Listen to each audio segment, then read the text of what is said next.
14 மாதங்களில் இல்லாத அளவிற்கு கச்சா எண்ணெய் விலை கடுமையான சரிவை சந்தித்துள்ளதால் பெட்ரோல் டீசல் விலை குறைக்கப்பட உள்ளதாக தகவல்கள் வெளியாகியுள்ளன. ஐக்கிய முற்போக்கு கூட்டணியின் ஆட்சிக் காலத்தில் $140 வரை உயர்ந்த கச்சா எண்ணெய் விலை ஆட்சி நிறைவடையும் போது $113 இருந்தது. 2014ஆம் ஆண்டு பிரதமராக மோடி பதவியேற்ற பிறகு கடுமையாக சரியத் தொடங்கிய கச்சா எண்ணெய் விலை 2017ஆம் ஆண்டில் மீண்டும் உயரத் தொடங்கியது. இதையடுத்து அதுவரை 15 நாட்களுக்கு ஒருமுறை மாற்றியமைக்கப்பட்ட பெட்ரோல் டீசல் விலையை நாள்தோறும் மாற்றியமைப்பதற்கான உரிமையை எண்ணெய் நிறுவனங்களுக்கு ஒன்றிய பாஜக அரசு வழங்கியது. இது சர்வதேச சந்தை நிலவரத்திற்கேற்ப பெட்ரோல் டீசல் விலை அமைய வழிவகுக்கும் என கூறப்பட்டது. ஆனால் தொடர்ந்து பெட்ரோல் டீசல் விலை அதிகரித்ததை தவிர விலை குறைப்பு என்பது நடைபெறவில்லை. கொரோனா காலத்தில் ஒன்றிய அரசால் பெட்ரோல் டீசல் மீதான வரிகளும் கடுமையாக உயர்த்தப்பட்டன. இந்நிலையில் கடந்த 2022 ஜூன் முதல் கச்சா எண்ணெய் விலை கடுமையாக சரியத் தொடங்கியது.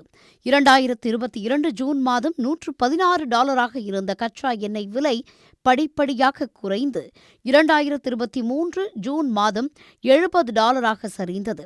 அதன் பிறகு சற்றே உயர்ந்த நிலையில் தற்போது மீண்டும் $70 கச்சா எண்ணெய் விலை குறைந்துள்ளது.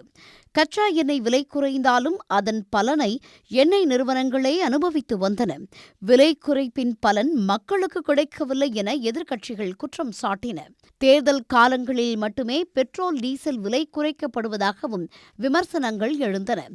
இந்நிலையில் தற்போது சீன பொருளாதாரத்தில் ஏற்பட்டுள்ள பின்னடைவு மற்றும் எண்ணெய் நுகர்வு குறைந்துள்ளது ஆகிய காரணங்களால் 14 மாதங்களுக்கு பிறகு கச்சா எண்ணெய் விலை மீண்டும் $70 குறைந்துள்ளது.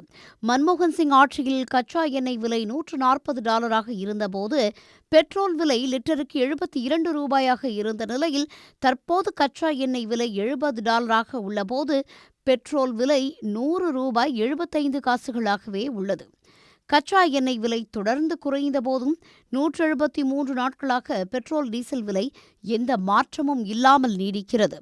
இந்த சூழலில் சர்வதேச கச்சா எண்ணெய் விலை நிலையை கருத்திற்கொண்டு பெட்ரோல் டீசல் விலையை குறைக்க வேண்டும் என கோரிக்கை எழுந்துள்ளது. உள்ளூர் செய்திகள் முதல் உலக செய்திகள் வரை உங்களை சுற்றி நடக்கும் எல்லா செய்திகளையும் நொடிக்கு நொடி அறிந்து கொள்ள சன் நியூஸ் வாட்ஸ்அப் சேனலை ஃபாலோ செய்யுங்கள். QR கோடை ஸ்கேன் செய்து சன் நியூஸோடு இணைந்திருங்கள்.